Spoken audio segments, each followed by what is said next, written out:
नमस्कार दोस्तों, स्वागत है आपका योगेंद्र ऑनलाइन क्लासेस में। हरिराम पटेल सर की कंप्यूटर विशिष्ट अध्ययन को हम आगे बढ़ा रहे हैं और ऑपरेटिंग सिस्टम का ये सेकंड पार्ट रहेगा। ठीक, बीच बीच में कुछ वीडियोस लाइन से फिलहाल अपलोड नहीं हो पाए हैं, लेकिन जैसे ही सारे अपलोड हो जाएंगे उसको मैं व्यवस्थित तरीके से लेक्चर 1 2 3 4 5 6 से लेके लास्ट जितने भी लेक्चर्स तक जाएँ वो व्यवस्थित करके प्लेलिस्ट में आपको दे दूंगा। ठीक है, इसके सारे पीडीएफ्स आपको कहाँ मिलते हैं तो मैंने पहले ही बता चुका है। आपको ये पीडीएफ्स हमारे टेलीग्राम चैनल पर मिलेंगे। टेलीग्राम चैनल का नाम है योगेंद्र साहू ऑनलाइन क्लासेस। तो पीडीएफ कहाँ मिलेगा? टेलीग्राम में मिलेगा। ठीक है, पीडीएफ कहाँ मिलेगा? टेलीग्राम चैनल में मिलेगा। चलो बिना देरी के स्टार्ट करते हैं। कोर्स से रिगार्डिंग जानकारी आपको बाद में इधर देखने को मिल जाएगी, बीच में डिस्प्ले हो जाएगा अगर किसी को कोर्स खरीदना होगा तो। हम ऊपर का सारा चीज़ पढ़ चुके हैं, अब बात करेंगे मोबाइल ऑपरेटिंग सिस्टम पे। देखो, कंप्यूटर का मतलब सिर्फ और सिर्फ वो कंप्यूटर नहीं है जो हम सामने डेस्कटॉप को लेके चलाते हैं, लैपटॉप को लेके चलाते हैं। आपका मोबाइल भी एक कंप्यूटर है। ठीक है, आपका मोबाइल भी एक कंप्यूटर है, इतनी बात समझना। अब देखो, कंप्यूटर का एक छोटा रूप है, समझो। लैपटॉप पे, कंप्यूटर पे आपके ऑपरेटिंग सिस्टम होते कि नहीं होते? सर बिल्कुल होते हैं। विंडोज़ काम करता है जी, बिल्कुल काम करता है। मैक ओएस काम करता है जी, बिल्कुल काम करता है। तो ऑपरेटिंग सिस्टम का डेफिनेशन ही दिया था जो ऑपरेट करने के लिए आवश्यक हो, सिस्टम को ऑपरेट कराने के लिए आवश्यक हो। तो भैया मोबाइल भी एक कंप्यूटर जैसे ये, इसको भी ऑपरेट करने के लिए क्या लगेगा? एक ऑपरेटिंग सिस्टम की आवश्यकता होती है। तो ध्यान रखना, मोबाइल ऑपरेटिंग सिस्टम के बारे में पढ़ेंगे। अब दो फेमस ऑपरेटिंग सिस्टम जिनको आपको जानना जरूरी है वो है एंड्रॉयड वर्जन जो गूगल का है, जो एकदम फ्री में मिलता है। ये सारे मोबाइल सब गूगल वाले ही हैं। इसमें कौन सा वर्जन मिलेगा? आमतौर पर एंड्रॉयड। और और ध्यान रखना, आईओएस जो एप्पल का है वो आईओएस वाला है। ठीक, तो बस ये दो चीज़ आप समझना। आईओएस जो है वो आईफोन में चलता है एप्पल के में, और एंड्रॉयड बाकी मोबाइल्स में चलता है नॉर्मली। आमतौर पे इंडिया में यही दो मेजर चलते हुए आपको दिखेंगे, बाकी का सब बंद हो चुका है, काम नहीं करता ज़्यादा। ठीक, तो ऐसा ऑपरेटिंग सिस्टम जो मोबाइल फोन में उपयोग किए जाते हैं वो मोबाइल ऑपरेटिंग सिस्टम कहलाते हैं। मोबाइल में प्रयुक्त तो गूगल का एंड्रॉइड ओएस एक ओपन सोर्स ऑपरेटिंग सिस्टम है। ध्यान रखना, ये फ्री वाला है, ये ऑपरेटिंग सिस्टम फ्री वाला एंड्रॉइड। लेकिन ठीक इसके विपरीत जो एप्पल मोबाइल का है, आईफोन का आईओएस, वो पेड वर्जन है, तो वो क्लोज्ड सोर्स हो जाता है। अन्य मोबाइल ऑपरेटिंग सिस्टम विकसित करने वाली कंपनी कौन कौन सी? गूगल है, माइक्रोसॉफ्ट है, रिम है। रिम याद रखना, रिम ना कि सिम। ठीक है, क्वेश्चन पूछा गया था कौन सा ओएस डेवलपर नहीं है, तो सिम नहीं है, रिम है। ठीक है, रिम। और रिम का फुल फॉर्म मैं आपको बता देता हूँ। रिम का फुल फॉर्म क्या है?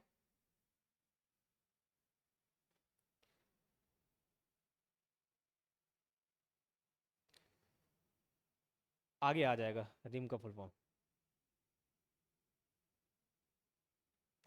चलिए,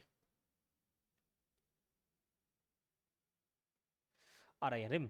मोबाइल ऑपरेटिंग सिस्टम सॉफ्टवेयर विकसित करने वाली कंपनी नहीं है, सिम नहीं है। ये देखो, ये क्वेश्चन पूछा गया। ठीक, इसका पूरा नाम सब्सक्राइबर आइडेंटिफिकेशन मॉड्यूल होता है, सिम, मोबाइल में जो सिम लगता है। ठीक है, चलो। प्रत्येक यूजर का अलग अलग सिम होता है, जैसे आधार कार्ड होता है वैसे अलग अलग सिम होता है, एक नंबर दूसरे का लॉट नहीं किया जा सकता। अब ये प्रमुख कुछ हमारे ऑपरेटिंग सिस्टम है, जैसे एंड्रॉयड, गूगल का एंड्रॉयड वाला जो फ्री वर्जन है, एंड्रॉयड के कुछ वर्जन बता रहे हो। अब इसको याद करने का एक ट्रिक है, कोई भी खाने पीने वाली वस्तु दिखे ना, चॉकलेट, बिस्कुट, सारे के सारे वो एंड्रॉयड के होते हैं। जैसे देखो, Donut, Donut, Lollipop, KitKat, Gingerbread, Eclairs, Cupcake, Oreo, Marshmallow, ये सारे खाने पीने चॉकलेट बिस्कुट के नाम किसके होते हैं? ये सारे एंड्रॉयड के वर्जन होते हैं। आईओएस आईफोन का है, एप्पल का है, ये याद रह जाएगा। ब्लैकबेरी ओएस का रिम, ये अच्छा, ये है रिसर्च इन मोशन। ठीक है, रिसर्च इन मोशन, ये आपका फुल फॉर्म है। इसके अलावा ये सब आपको याद करने की जरूरत नहीं है, लेकिन एक बार पढ़ लीजिएगा। लाइनेक्स मोबाइल के लिए बनाया गया ओएस टाइजन, नोकिया का था सिम्बियन। ये सब पूछे जा सकते हैं, लेकिन ये इंपॉर्टेंट ऊपर का दो है। बड़ा सैमसंग के द्वारा प्रयोग किया जाने वाला था, प्रयोग में नहीं लाया जाता, सारे outdated. Window S, window phone में प्रयोग किया जाता है। ठीक, ये पाम ओएस तो अब यूज नहीं करते। नोकिया वाला भी, यह नोकिया द्वारा डेवलप किया गया था। मैमो, मीगो, ये भी नोकिया और इंटेल द्वारा बनाया गया था, अब उपयोग में नहीं है, सारे आउटडेटेड है। ऊपर के दो इंपॉर्टेंट, इसको ध्यान रख लेना, आईओएस और ब्लैकबेरी। ठीक है, चलिए अब कुछ महत्वपूर्ण ऑपरेटिंग सिस्टम के बारे में देखते हैं। Unix, Linux, Solaris, BOSS, DOS, Windows, Mac OS, ये सारे चीजें हम पढ़ेंगे।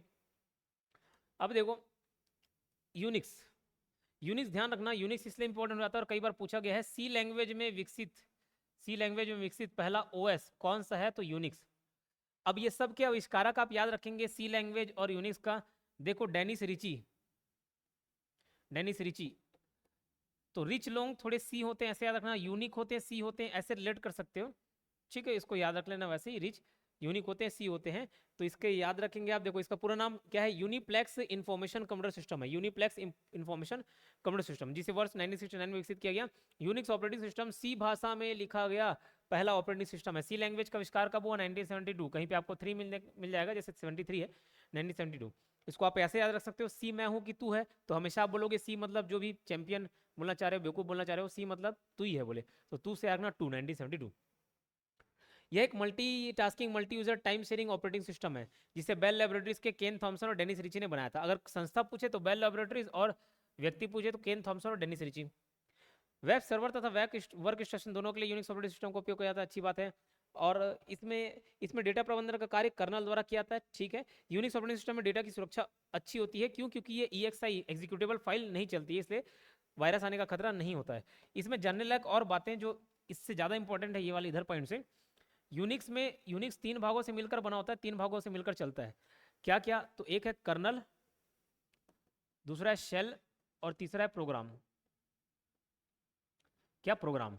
और ध्यान रखना लाइनक्स सिर्फ कर्नल बेस्ड है, लाइनक्स सिर्फ क्या है? कर्नल बेस्ड है। लाइनक्स में सिर्फ एक चीज मिलेगा, कर्नल। यूनिक्स में 3 चीजें मिलती हैं, कर्नल, शेल और प्रोग्राम।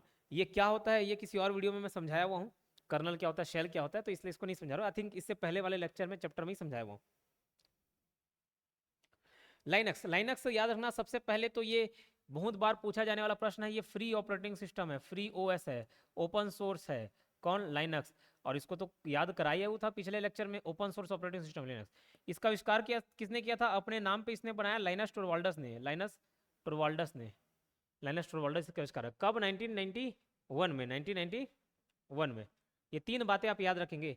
इसका प्रयोग नेटवर्क के लिए होता है, यह ओपन सोर्स ऑपरेटिंग सिस्टम है, यह 32 बिट और 34 बिट को सपोर्ट करता है। इसे लाइनस टोरवाल्डस द्वारा 1991 में बनाया गया। यह मल्टीटास्किंग है, मल्टी यूजर है, मल्टी प्रोसेसिंग है, सब है, मल्टी यूजर, मल्टीटास्किंग और मल्टी प्रोसेसिंग सब है। लेकिन मैंने बताया था, एक बच्चे ने जो क्वेश्चन पूछा था, ये RTOS नहीं है, रियल टाइम ऑपरेटिंग सिस्टम नहीं है, इस बात का याद रखना। RTOS के लिए एक अलग से लाइनक्स का वर्जन आता है, जिसको RT लाइनक्स बोलते हैं, रियल टाइम वेरिएंट आता है लाइनक्स का, ठीक है।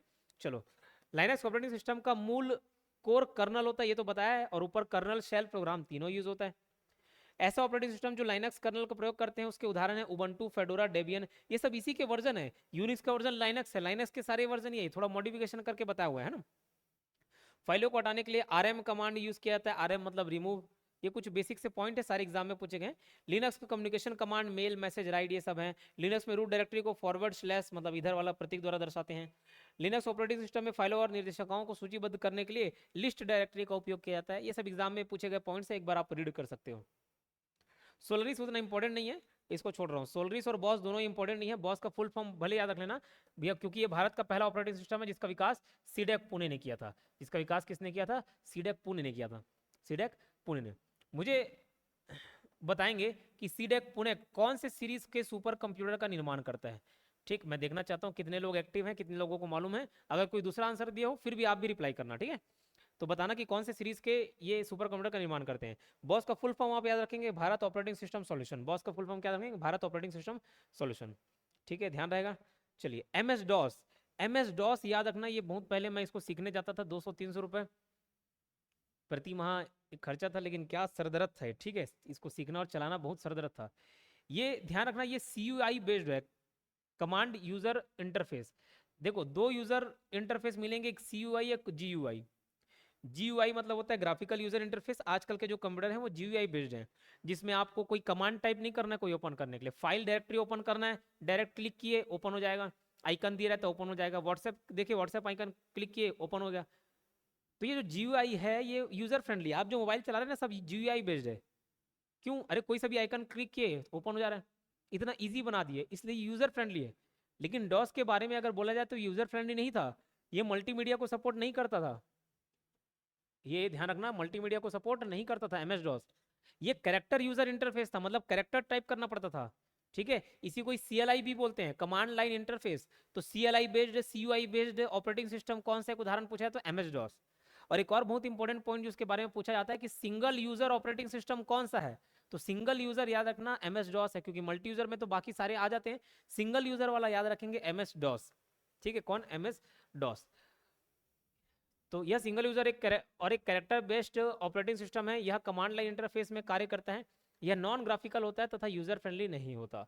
कमांड लाइन इंटरफेस प्रोवाइडेड करने के कारण इस ऑपरेटिंग सिस्टम में सारे कमांड के माध्यम से ही होते हैं, सारे कार्य कमांड के माध्यम से होते हैं, ये तो मैंने बताई। यह 16 बिट का ऑपरेटिंग सिस्टम है। इसका विकास IBM और माइक्रोसॉफ्ट द्वारा संयुक्त रूप से 1980 और 81 में किया गया था। फिर MS विंडो ये 32 और 64 बिट को सपोर्ट करता है, ये सब तो पढ़े, और इसके बहुत सारे वेरिएंट हैं। ये GUI बेस्ड है, ग्राफिकल यूजर इंटरफेस बेस्ड है। और मैक OS ये तो एप्पल वाला है। मैक OS 2001 से एप्पल द्वारा विकसित है एवं विपणन की मालिका हक वाला ऑपरेटिंग सिस्टम का एक श्रृंखला है। यह एप्पल के मैक कंप्यूटर के लिए प्राथमिक ऑपरेटिंग सिस्टम है। ठीक है, इतनी सी बात समझ आई। चलो अब देखो यहाँ पे दो वर्ड आ रहे हैं, अपडेट और अपग्रेड। तो ये अपडेट और अपग्रेड शब्द का मैं डिफरेंस आपको बता देता हूँ। यहाँ जो लिखा है उसको ध्यान ना देकर, मैं जो बता रहा हूँ इजी वे में और अच्छे से अंतर बता रहा हूँ, उसको समझिएगा। अपडेट और अपग्रेड क्या होता है। अपडेट मतलब छोटा चेंज, मैं एक्चुअल डेफिनेशन में भी आऊंगा। अपडेट मतलब छोटा बदलाव, छोटी बदलाव, छोटा बदलाव। और अपग्रेड मतलब महत्वपूर्ण परिवर्तन, कुछ बहुत बड़ा चेंज हो जाए, महत्वपूर्ण परिवर्तन। ये दोनों में अंतर है, अपडेट और अपग्रेड। जैसे मैं बता रहा हूँ, उदाहरण देता हूँ। आपके पास कोई एक गाड़ी है, आपके पास एक गाड़ी है। कुछ दिन पहले मैं मेघालय गया, तो जितने भी पहाड़ी क्षेत्र है ना, उसमें मारुति 800 में भी आप मोटा मोटा चक्का लगा है। जितना i20 ये बड़े बड़े कार में नहीं होता ना, मोटा मोटा चक्का लगा हुआ है। मतलब वहाँ के लोग या तो शौकीन रहे होंगे या तो वो पहाड़ में चलाने के लिए होगा, जैसा भी होगा, तो लोग मॉडिफाई करवा लेते हैं। तो आपके पास एक कार है, आपने अपने कार में पहले म्यूजिक सिस्टम नहीं था, म्यूजिक सिस्टम लगा दिया। आपके कार में बैक स्क्रीन नहीं था, बैक स्क्रीन लगा दिया, मतलब टच स्क्रीन रहता है जिसमें बैक कैमरा दिखता हुआ है, बैक कैमरा वो लगा लिया। आपके कार में साउंड सिस्टम नहीं था, आपने कार वही रखा, साउंड सिस्टम लगा दिया। ये सब आप क्या कर रहे हैं, छोटे मोटे बदलाव कर रहे हैं उसी कार में, ये कहलाता है अपडेट। क्या कहलाता है, अपडेट कहलाता है। समझिए बात। लेकिन आपने कार ही बदल दिया। आप पहले छोटे मोटे कार में चलते थे, हैचबैक वाले कार में चलते थे, अब आपको चाहिए SUV पैटर्न का कार, तो आपने कार ही चेंज कर दिया। पहले चलाते थे i10, अब ले रहे हो वरना, ले नहीं वरना तो दूसरा हो जाएगा, SUV पैटर्न में क्रेटा ले लिए, तो ये आप अपग्रेड कर ले। तो महत्वपूर्ण बदलाव क्या कहलाता है, अपग्रेड कहलाता है। जैसे अपग्रेड का एक रियल लाइफ उदाहरण दूं तो मैं दोनों का उदाहरण देता हूँ, रियल लाइफ एग्जांपल, तो आप समझ जाओगे। जैसे मेरे मोबाइल में छोटे मोटे बग्स आ जाते हैं, या आपके मोबाइल में भी आते होंगे, तो एक सॉफ्टवेयर अपडेट मांगता है, सॉफ्टवेयर अपडेट मांगता है। ठीक है, तो आप सेटिंग में जाके सॉफ्टवेयर अपडेट करते हो। वो छोटे मोटे मोबाइल हैं, उसी OS में, उसी मोबाइल में ही थोड़े बहुत चेंजेस कर रहे हैं, तो वो अपडेट कहलाएगा। लेकिन मैं मोबाइल ही बदल दूं, अपग्रेड। मैं विंडो 10 चलाता था, मैं विंडो 11 चला रहा हूँ, अपग्रेड। इतना अंतर समझ आया। चलो ठीक है, उम्मीद करता हूँ समझ आ गया होगा। अब जब ये अपडेट वर्ड आ गया, तो मैं 3 शब्दों को और बताना चाहूंगा। एक है बग, एक है डीबगिंग, और एक शब्द है पैच। बग का सीधा सा मतलब होता है एरर, त्रुटि। आपके मोबाइल में या आपके कंप्यूटर में, आपके सिस्टम में किसी भी प्रकार का एरर आना बग कहलाता है। बग मतलब एरर, बग मतलब क्या, एरर। ठीक। डीबगिंग क्या कहलाता है, इस एरर को ढूंढना, ढूंढना और ठीक करना, ठीक करने का प्रोसेस क्या कहलाता है, डीबगिंग। और जिस अपडेट के माध्यम से, जिस सॉफ्टवेयर अपडेट के माध्यम से इसको ठीक किया जाता है, उस सॉफ्टवेयर अपडेट को क्या कहते हैं, पैच कहते हैं। ये क्या है, एक प्रकार का सॉफ्टवेयर अपडेट है। क्या कहते हैं, सॉफ्टवेयर अपडेट कहते हैं। इतनी सी बात समझ आई। तो बग, डीबगिंग, पैच, तीनों शब्द आपको समझ आ गए होंगे, है ना। जैसे उदाहरण मैं आपको दे रहा हूँ, मोबाइल में ही आप अपने सेटिंग में जाओगे ना, तो एक सॉफ्टवेयर अपडेट दिखता है। तो सर क्या वो मोबाइल में उपलब्ध सॉफ्टवेयर अपडेट को ही मैं पैच बोल सकता हूँ? जी बिल्कुल बोल सकते हो। वो छोटे मोटे एरर सोचे थे, छोटे मोटे मल फंक्शनिंग होते हैं, उसको दूर कर देता है। ठीक है। जैसे एक उदाहरण देता हूँ, मैं पहले एक गेम खेलता था। उस गेम में क्या दिक्कत आ रही थी कि हर एक लेवल होता है, स्टेज होता है, स्टेज 1 पार करने के बाद मुझे कुछ पॉइंट्स मिलते थे, स्टेज 2 पार करने के बाद मुझे कुछ पॉइंट्स मिलते थे, लेकिन वो पॉइंट्स सेव नहीं हो पा रहे थे मेरे खाते में। तो मैंने रिपोर्ट किया, जो भी सॉफ्टवेयर वो गेम डेवलपर था, उसको रिपोर्ट किया कि ये भैया ये बग है, ये एरर है। क्या एरर है कि ये सेव नहीं हो पा रहा है। अब उसके कोडिंग में कहीं ना कहीं कुछ गलती रही होगी, तो वो सेव नहीं, तो मैंने रिपोर्ट किया। अब उन्होंने वो ढूंढा कि ये भैया गलती क्यों है, तो मालूम चला कि कोडिंग में कहीं ना कहीं कुछ मिस्टेक है। तो जो ढूंढने की प्रक्रिया थी और उसको रिमूव करने की प्रक्रिया थी, वो क्या कहलाई, डिबगिंग। उन्होंने तुरंत एक अपडेट भेज दिया कि ये अपडेट कर लीजिए, आपका गेम सुधर जाएगा। तो भैया वो अपडेट मार लिया मैंने। तो जो अपडेट भेजा, वो जो सॉफ्टवेयर अपडेट भेजा, वो गेम अपडेट भेजा, वो क्या कहलाएगा, पैच कहलाएगा। तो सारे वर्ड क्लियर कर दिए मैंने। यहाँ पे एक और शब्द का उल्लेख है, बूटिंग। बूटिंग का मतलब मैं समझाता हूँ। बूटिंग का आम तौर पे हम लोग अगर साधारण भाषा में देखें, तो बूटिंग का मतलब होता है कंप्यूटर को चालू करना। कंप्यूटर को चालू करना क्या कहलाता है, बूटिंग कहलाता है। कंप्यूटर को चालू करना क्या कहलाता है, बूटिंग कहलाता है, बस सीधे सा शब्द। लेकिन अगर टेक्निकली हम जाएं, तो बूटिंग का मतलब होता है ऑपरेटिंग सॉफ्टवेयर का, ऑपरेटिंग सॉफ्टवेयर का, OS का हार्ड डिस्क से, हार्ड डिस्क से कहाँ लोड होना, रैम में लोड होना। तो हार्ड डिस्क से रैम में लोड होने का प्रोसेस, ऑपरेटिंग सिस्टम का हार्ड डिस्क से रैम में लोड होने का प्रोसेस, ऑपरेटिंग सिस्टम का हार्ड डिस्क से रैम में लोड होने का प्रोसेस क्या कहलाता है? बूटिंग, या टेक्निकल टर्म में? अब बूटिंग, और हम बोलचाल की भाषा में हम लोग चालू करना बोल देते हैं। बूटिंग दो प्रकार का होता है, एक होता है वार्म बूटिंग और एक होता है कोल्ड बूटिंग। वार्म बूटिंग और एक होता है कोल्ड बूटिंग। वार्म बूटिंग और कोल्ड बूटिंग, ठीक है। वार्म बूटिंग और कोल्ड बूटिंग मतलब क्या? अगर कंप्यूटर बंद है ऑलरेडी, बंद को आप चालू कर रहे हैं तो वो कोल्ड बूटिंग कहलाता है। और पहले से चालू है उसको आप बंद करके तुरंत चालू कर रहे हैं, मतलब रीस्टार्ट कर रहे हैं, रीस्टार्ट कर रहे हैं, तो वो प्रोसेस क्या कहलाता है? वार्म बूटिंग कहलाता है। क्या कहलाता है? वार्म बूटिंग कहलाता है। ठीक है, इतनी सी बात समझ आई? इतनी सी बात समझ आई? अब मुझे आप कमेंट बॉक्स में ये लिख कर बताएंगे कि हार्ड बूटिंग और सॉफ्ट बूटिंग क्या होता है। हार्ड बूटिंग और सॉफ्ट बूटिंग क्या होता है, ये दोनों मुझे बताएंगे। इन्हीं दोनों का नाम है, लेकिन क्या है एक बार मुझे बता दीजिएगा। डिस्ट्रीब्यूटेड ऑपरेटिंग सिस्टम विभिन्न कंप्यूटरों में एक समूह का प्रबंधन करता है और एकल कंप्यूटर जैसे प्रतीत होता है। Distributed OS. एक कंप्यूटर यूजर कंप्यूटर से दो माध्यम से इंटरेक्ट कर सकता है, CLI मतलब CUI और GUI। ये MS DOS का उदाहरण था, ये विंडोज वाले का उदाहरण था। कंप्यूटर बूट होने के बाद OS के द्वारा प्रमाणीकरण की प्रक्रिया सबसे पहले होती है। ये क्वेश्चन के रूप में पूछा गया है, क्वेश्चन के रूप में पूछा गया है। ऑथेंटिकेशन बोलते हैं प्रमाणीकरण को।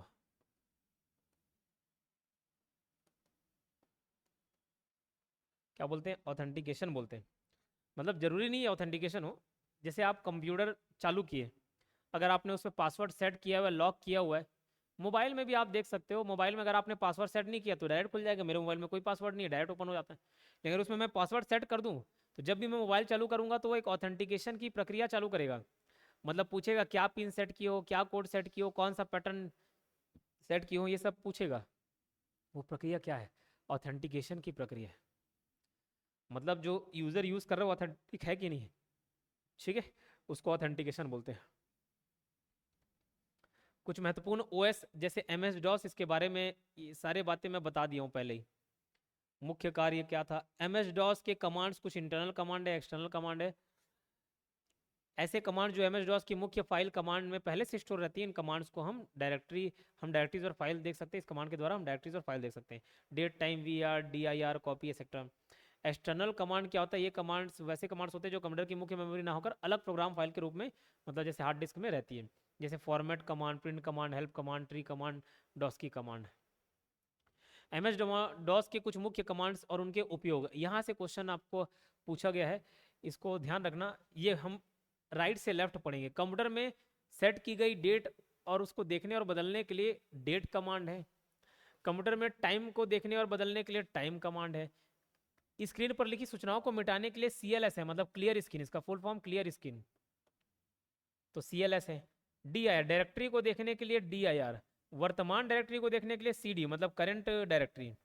कॉपी करने के लिए कॉपी, रीनेम करने के लिए REN, डिलीट करने के लिए DL, एडिट करने के लिए एडिट, प्रिंट करने के लिए प्रिंट। सिस्टम के IP एड्रेस जानने के लिए IP कॉन्फ़िगरेशन, IPCONFIG है ना, वो IP कॉन्फ़िगरेशन है। सिस्टम के नए डायरेक्टरी बनाने के लिए MD मतलब मेक डायरेक्टरी। फाइल के डेटा को देखने के लिए टाइप कमांड और कॉपी कॉन कमांड, नई फाइल बनाने के लिए। फिर नीचे किसी डायरेक्टरी को हटाने के लिए RD कमांड मतलब रिमूव डायरेक्टरी, RD मतलब remove directory. Format command, path command, x copy, ये सब भी है। किसी नई या पुरानी फ्लॉपी को MS DOS पर कार्य करने के लिए तैयार करने के लिए फॉर्मेट कमांड। किसी एग्जीक्यूटिव डायरेक्टरी या फाइल का पथ जानने के लिए पाथ कमांड। किसी डायरेक्टरी में स्थित उप डायरेक्टरी अन्य फाइलों की नकल करने के लिए एक्स कॉपी। ये सब कमांड है जिसको आप याद रख सकते हो। फिर MS विंडो, ये 1985 में विकसित किया गया। तब इसका नाम इंटरफेस मैनेजर था, बाद में इसका नाम बदलकर विंडोज रखा गया। GUI बेस्ड है, मल्टी यूजर है, मल्टीटास्किंग ऑपरेटिंग सिस्टम है, हाई लेवल लैंग्वेज पर आधारित है। ये सारी बात आप याद रख सकते हैं।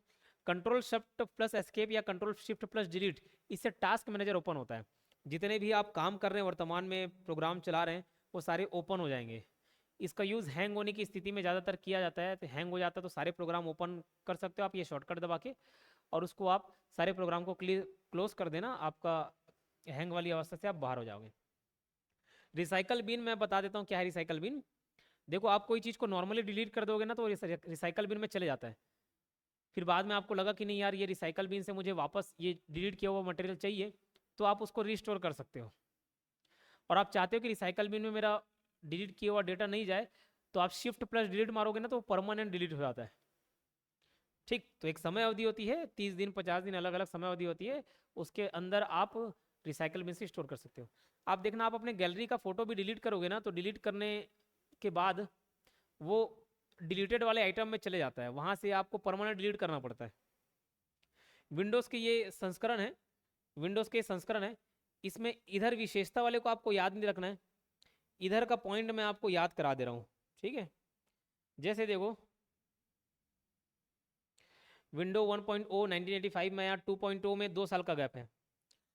देखो मैं याद करा रहा हूँ, विंडो 1.0 1985 में आया, फिर 2 साल बाद 2.0 आया, 3 साल बाद 3.0 आ गया, 2 साल बाद देखो 85 87 2.0 आ गया, 7 के बाद 3 साल जोड़ोगे 1990 आ जाएगा, ये 3.0 आ गया, और इस 87 में एक और जोड़ोगे मतलब 2.0 से 2.1 आ गया। ऐसे लेट कर सकते हो। ठीक है, फिर 3.1 3.1 ये 1992 93 में है। विंडोज़ 95 को याद करने की जरूरत नहीं, क्योंकि ये 1995 में ही आया है।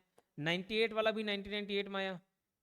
मिलीनियम एडिशन ऐसा कुछ नाम था इसका, मिलीनियम एडिशन, ये 2000 में आया। और विंडो 2000 2002 में आया सब। ये सबको आपको याद रखना पड़ेगा संस्करण। विंडोज 7 2009 में आया, विस्टा 2007 में आया, एक्सपी 2004 में आया। तो इसके ईयर पूछे गए हैं, तो आप ईयर को याद रख लेना, कुछ आपको याद नहीं रखने पड़ेगा जैसे 95 98। बाकी शुरुआत का तो मैंने रिलेट करा के याद कराई दी आपको। 8 वाला 12 में आया, 10 वाला 15 में, तो ये सब आप याद रख सकते हैं। विंडोज़ के एप्लीकेशन सॉफ्टवेयर कुछ निम्न प्रकार के हैं, इसको आपको याद करना पड़ेगा, और यहाँ से हमारा पोर्शन खत्म हो जाएगा, उसको मत देखना। नोट पैड हो गया, वर्ड पैड हो गया, MS Word, Excel, PageMaker, Paint, PowerPoint, calculator, media player, game, ये सब एमएस वर्ड के एप्लीकेशन सॉफ्टवेयर है। ठीक, तो यह ऑपरेटिंग सॉफ्टवेयर वाला आपका टॉपिक खत्म हुआ। आप हॉस्टल वार्डन का एग्जाम अगर निकालना चाहते हो, सच में आप तैयारी तगड़ी रखना चाहते हो, तो मेरा सुझाव रहेगा कि आप हॉस्टल वार्डन का कोर्स परचेस कर सकते हो। कोर्स रिगार्डिंग सारे डेटा यहाँ पे दिख रहे हैं आपको। ठीक, कहीं से, जैसे कई लोग बोलते हैं सेल्फ स्टडी से भी हो जाता है, कोचिंग क्लास की जरूरत नहीं पड़ती, बिल्कुल हो जाता है, लेकिन लेकिन किसी से दिशा निर्देश लेना कोई बुरी बात नहीं है, कोई गलत बात नहीं है। तो कोर्स का आप हेल्प ले सकते हो, एक छोटा मोटा अमाउंट है, चार्ज पे करके आप कोर्स एक्सेस ले सकते हो, क्योंकि लाखों फॉर्म भरने वाले हो गए, 6,20,000 लोगों ने फॉर्म भरा हुआ है, और पोस्ट केवल 300 है। तो कहीं ना कहीं आपको एक सही दिशा में मेहनत की आवश्यकता है। इसके रिगार्डिंग आप कोर्स परचेस कर सकते हो, और कोर्स अगर परचेस कर लिए हो तो टेस्ट सीरीज भी देख सकते हो। टेस्ट सीरीज में आप अपना आकलन कर सकते हैं, आराम से आप अपनी गलती को अभी देख सकते हैं, और उस गलती को सुधार करके आप एग्जाम तक अपने आप को ठीक कर सकते हैं, सिलेक्शन ले सकते हैं। तो मिलते हैं नेक्स्ट वीडियो में, धन्यवाद।